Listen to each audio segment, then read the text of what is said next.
All eyes remain on the Supreme Court today. It is going to be top of the headlines at about 10 o'clock this morning, I would expect. Are we going to hear about birthright citizenship? Will the court get it right? I don't think so. I think we're in big trouble here. Election day is no longer election day. It's election season, thanks to a terrible ruling yesterday by the Supreme Court 5-4. But they get some things right. It's like a schizophrenic Supreme Court. John Malcolm is the vice president of AAF's Edwin Meese III Institute for the Rule of Law. He joins me now. John, good morning. Good morning. Good to be with you. Good to be with you. All right, so you can't fire a member of the Federal Reserve, but you can fire heads of agencies, apparently. That's the mixed bag rulings that I'm getting from the Supreme Court. Trump v. Slaughter. Tell the folks about this case and how this actually enhances the president's ability to run the executive branch. Go ahead. Sure. So when President Trump came back into office, he wanted to fire two FTC commissioners, Federal Trade Commission commissioners, including Rebecca Slaughter. The implementing statute for the Federal Trade Commission says that you can only fire somebody for cause. In a 1935 case, Humphrey's Executor versus United States, which in fact involved President Franklin Roosevelt's attempt to fire an FTC commissioner, the court said that that law was constitutional and that you had to prove cause to fire an FTC commissioner. Ever since then, and the rationale for that was that the FTC really didn't carry any executive authority, that what it was doing was quasi-legislative, quasi-judicial, but it really didn't have any executive power. Ever since then, the Supreme Court has chipped away at Humphrey's Executor, sort of narrowing it to its facts. This case, since he was trying to fire an FTC commissioner and had not alleged that there was any reason other than he just didn't want her there to fire her, it was a frontal assault on Humphrey's Executor. And finally, the Supreme Court put it in its grave and said, oh no, the FTC has lots of executive authority. They oversee over 80 statutes. They control over millions and millions of dollars and lots of regulations, and that all of the presidential authority, all of the executive authority under Article 2 of the Constitution is vested in a president. And if a president is going to be held accountable, he has to be able to make sure that the people who execute his policies are with him, or if not, he has the right to remove them. This is a very, very major case because there are lots of independent commissions out there, lots of independent agencies, and lots of statutes that say that they can only be fired for cause. And this does away with virtually all of those provisions, except when it applies to the Federal Reserve. That'll be the next case I assume you want to talk about. Yeah, go right into it. Look, this Supreme Court, I look at John Roberts and Amy Coney Barrett, and I don't get it.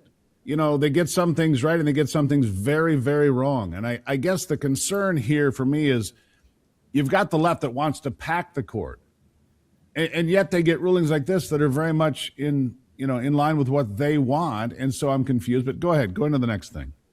Yeah, so this is Cook versus United States. So the president wants to fire a member of the Board of Governors of the Federal Reserve, Lisa Cook. Unlike the Slaughter case, he claims that he actually there is a statute that says, a Federal Reserve governor can only be fired for cause. Here, the president claims that he has cause. The head of the Federal Home and Finance Agency, Bill Pulte, said to the president, look, we have some indication that Lisa Cook, before she became a Fed governor, engaged in mortgage fraud. And the president said, that's it. You either resign or I'm firing you. When she refused to resign, he fired her and said, I have cause to fire you. She filed a lawsuit claiming, one, that this didn't constitute cause and that her due process rights had been violated because she wasn't really given any notice. She wasn't presented with any evidence. She never had an opportunity to respond. Here, the lower courts had entered an injunction allowing her to stay there while the litigation was pending. And here, the Supreme Court not only said, well, there was a due process violation. We're not saying that he can't fire her. He may have cause, but he has to afford her due process. We're not even going to say what the extent of that due process is, but at the very least, she has to receive notice and some opportunity to respond. You can decide what it is you want to do after that, and then we'll be back in court if necessary. The big thing was they said, well, The Federal Reserve is different. It has a history that goes all the way back to the founding of our country. George Washington, when he was in the field during the Revolutionary War, complained bitterly that Congress couldn't raise the money to pay the troops. That led to the establishment of the first national bank right around the time the Constitution was ratified.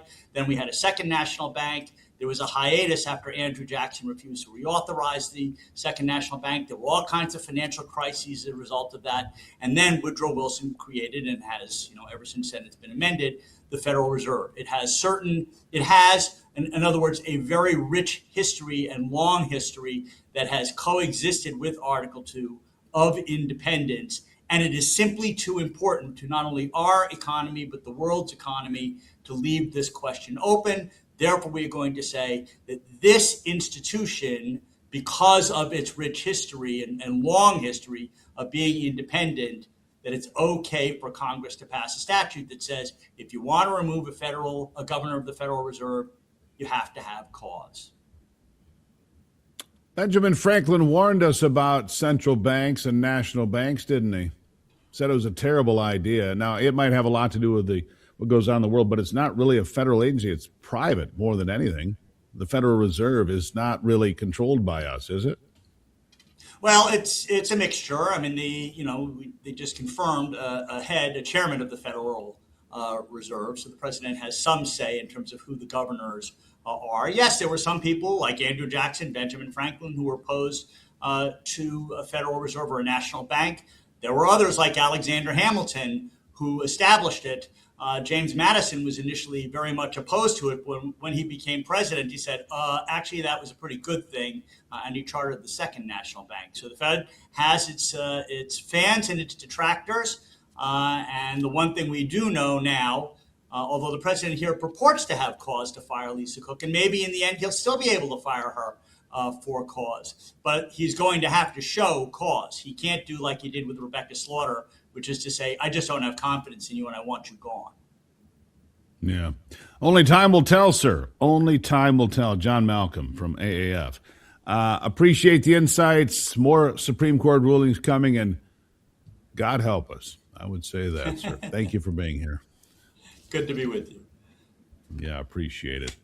I slept well last night on my ghost bed. I've had it for 4 months now. My sleep has improved dramatically over that course of time. It really has. It's been remarkable. A transformation. It's an American-made bed that you can try for 101 nights, and if you don't like it, and maybe you won't. I love it. Ivy loves it. But if you don't, you can just call them up and say, hey, pick it up. I don't like it. I don't want it. They'll come get it. Ghost Bed is an American-made product. It's a sleep system. And I appreciate the fact that it is something that you can count on so well. I mean, it's hot right now. It's going to be 90 plus where I am today. If you don't sleep well in the summer because it's hot, this has cooling technology. It's patented. This could be one of the best things about it. Plus, if you've got an RV and you're traveling, they have great upgraded beds for your RV. You paid all that money for the RV. Have a bed that's worth sleeping on, right? These are all bonuses of Ghost Bed, and you can find out more at ghostbed.com. Ghostbed.com. And right now, take 10% off the best deal of the year. Ghostbed.com/Gruber. Promo code is Gruber. Ghostbed.com/Gruber. Promo code is Gruber.